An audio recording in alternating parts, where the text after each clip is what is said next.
My daughter poured my dinner in the trash and said, "You're nothing but a burden." My eyes blazed as I whispered, "You'll be hungry for more than food." When she opened the fridge the next morning, she found, I'm a 58-year-old widower. My wife, Angela, died of ovarian cancer 13 years ago. She was 46. It happened fast, just 8 months from diagnosis to the day I sat beside her hospital bed while her fingers went cold in mine. I still remember the smell of bleach and that awful beeping machine that just stopped. I thought I'd be the one to go first. But life doesn't work like that. Our daughter, Amber, was 13 when Angela passed. I remember how tightly she clung to me at the funeral.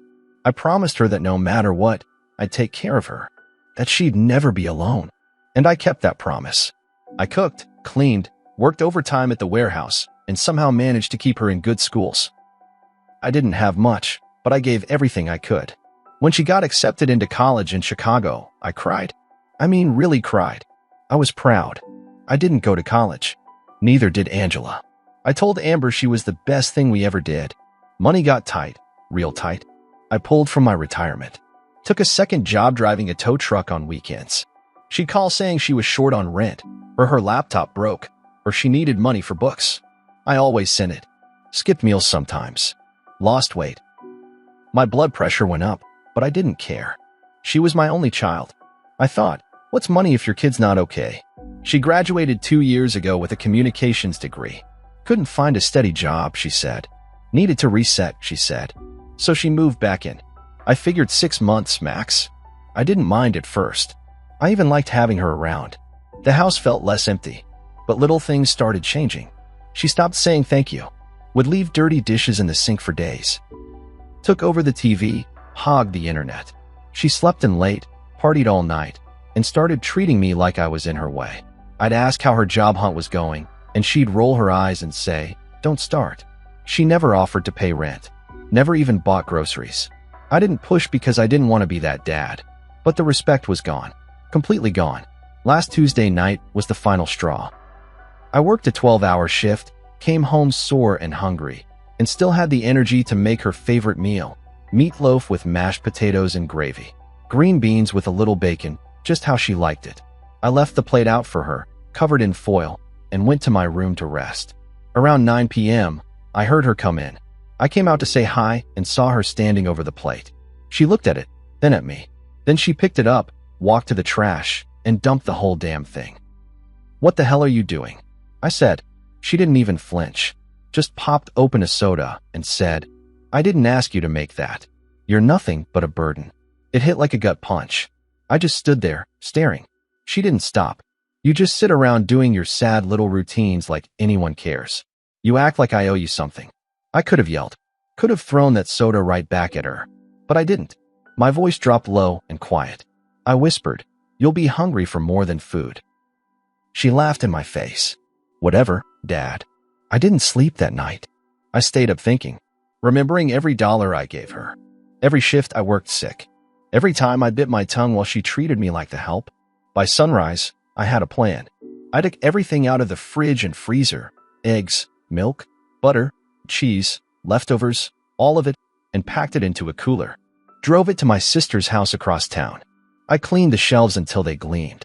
Then I sat down and waited. Amber woke up around 11.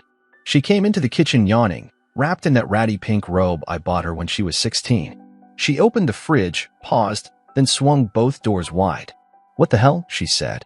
I didn't answer. She opened the freezer. Same reaction. "Dad, where's the food?" I looked up from my chair. "I moved out." She laughed like it was a joke. "You can't move out. This is your house." I meant mentally. "I'm done. Lease is in my name. You have 24 hours to find somewhere else." "You're kicking me out," she shouted. I nodded. "You can't do that. I live here." "Not anymore," I said. "You don't get to treat someone who feeds and houses you like dirt. You want to be grown? Then be grown." She stormed off, called her friend, some girl named Layla. She was pacing outside, yelling into her phone.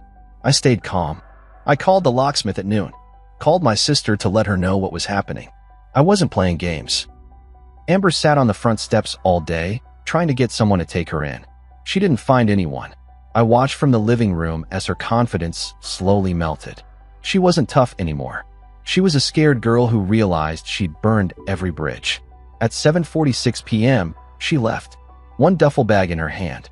No goodbye, and that was just day one. I didn't hear from Amber for 2 weeks. The house was quiet. I kept expecting to hear her music thumping from her bedroom or find an empty Red Bull can on the counter. But there was nothing. I should have felt peace, I guess.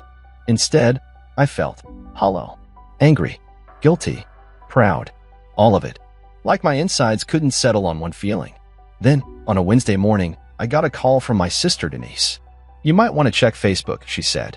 I don't use social media much, but I logged in. Amber had posted some long, dramatic status about how she was abandoned by the only family she had left, claiming I threw her into the streets like garbage and always treated her like she owed me her life.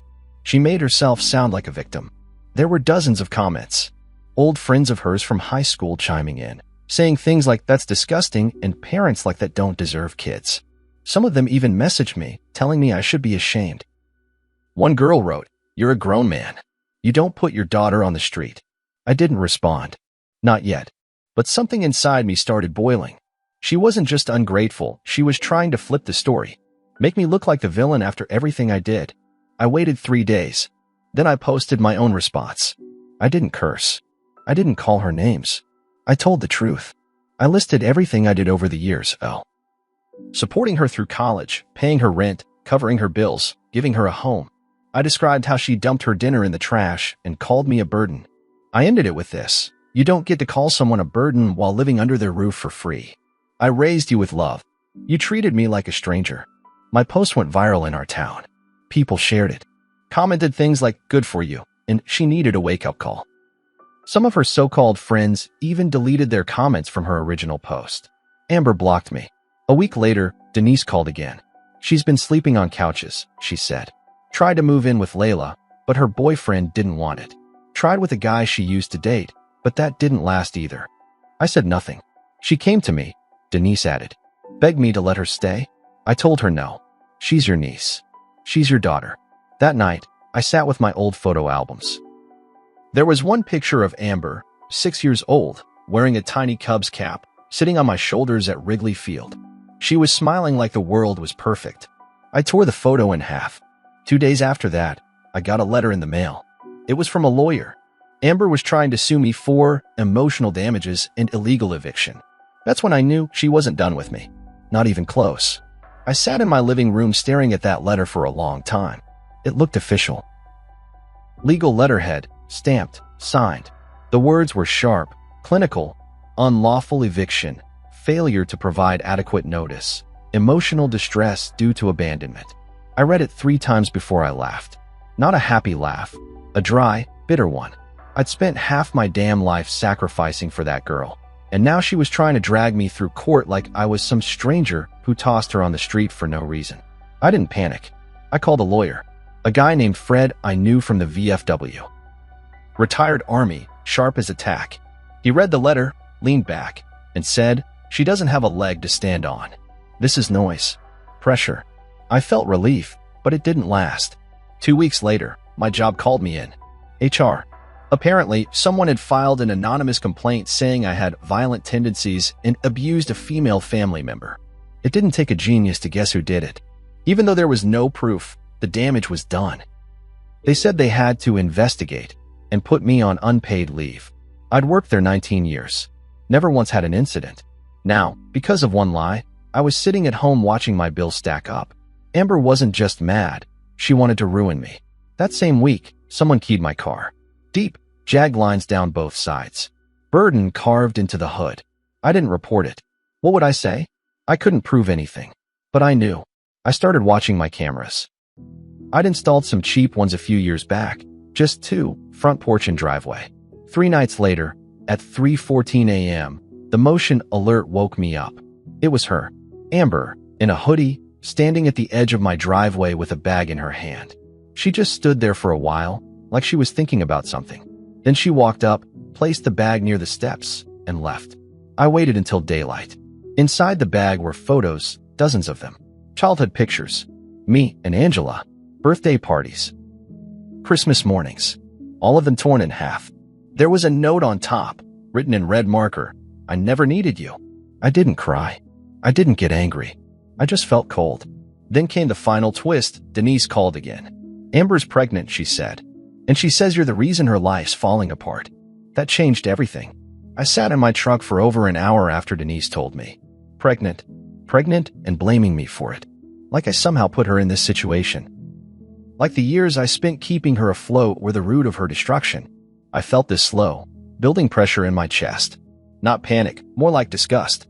Like something was rotting inside me and I just now realized the smell. I asked Denise, do you believe her? She hesitated. I believe she is pregnant. The rest? I don't know. That's when Denise told me something else. Amber had tried to move in with a couple she used to babysit for. They let her stay a few nights. Then she stole from them. A couple hundred in cash, maybe more. The woman had called Denise, in tears. She's not who I thought she was, she'd said. So I asked the question I hadn't wanted to ask. Is she on drugs? Denise said nothing for a few seconds too long. I think so, she whispered. Suddenly, everything made sense. The late nights, the mood swings, the erratic behavior, the coldness, the lies. She wasn't just angry. She was spiraling. I wanted to help her. God help me, I did.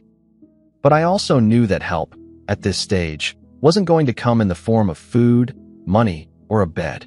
She'd use it, twist it, and toss it right back in my face. 2 days later, I got another letter. Not legal this time. This one was from a clinic on the south side of Chicago. Amber had listed me as her emergency contact. There it was, black and white. Confirmation of pregnancy. No other details. Just a form. That night, I poured myself a drink. First one in over a year, and sat in silence. The next morning, my neighbor Chuck caught me outside. Someone's been poking around your backyard, he said. Late at night. Flashlight. Left some trash by the fence. I checked the footage again. It was her. Amber. She was digging through my garbage. Looking for, I don't even know what. Maybe documents. Maybe something to use against me. I'd been trying to take the high road, but it wasn't working. So I did something that night I never thought I would.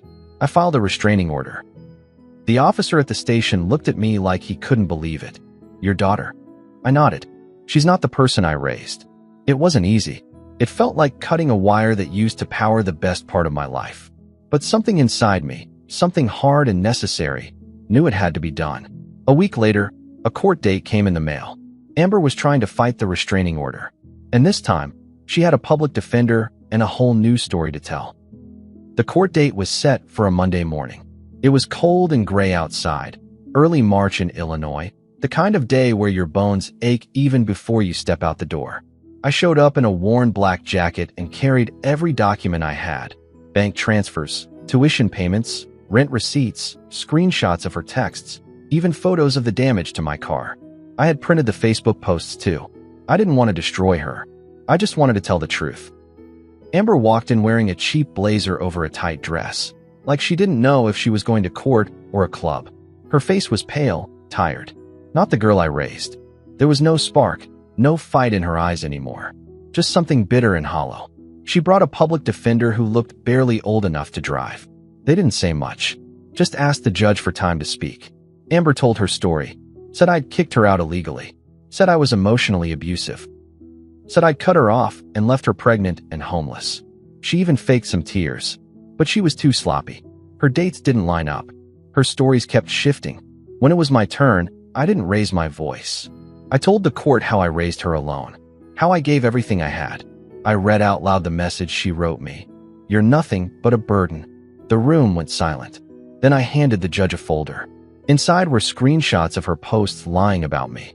A copy of the damage report from my car. Proof she tried to get me fired with a false report. And a sworn statement from the couple she stole from, who refused to come to court but agreed to write it all down. The judge asked her one question. Did you write this note? He held up the picture of the torn photos and the red marker that said, I never needed you. Amber didn't answer, just stared at the table. The judge granted the restraining order. 1 year. No contact. No proximity. He also said something else. Something I didn't expect. Miss Carter, he said, this is the most blatant case of emotional manipulation I've seen in years. I strongly recommend you seek counseling and legal aid for your situation, but if you continue harassing your father, there will be consequences. She left the courtroom without looking back. I stood outside for a long time, staring at nothing. I felt like I should have been happy, but all I felt was tired, empty, like something permanent had snapped. Over the next few weeks, things got quiet. The house stayed clean. No more late-night banging. No more tension in the walls. I started eating better. I slept through the night for the first time in months. Then one morning, I got a letter from a rehab center. Amber had checked herself in. She'd listed me, not as emergency contact this time, but under a section labeled Family I've Wronged. There was no message, just the form. A month later, I got a card. Just one line in her handwriting. You were never a burden. I was. I didn't write back. Not right away. I needed time. Revenge isn't always a scream. Sometimes it's silence. Sometimes it's making someone face the wreckage they caused without you there to pick up the pieces. I still don't know what'll happen with her. I don't know if she'll stay clean, or keep twisting stories, or ever be the girl I once raised. But I do know this. The fridge is full again. The house is mine again. And for the first time in years, I feel like a man who finally stood up for himself.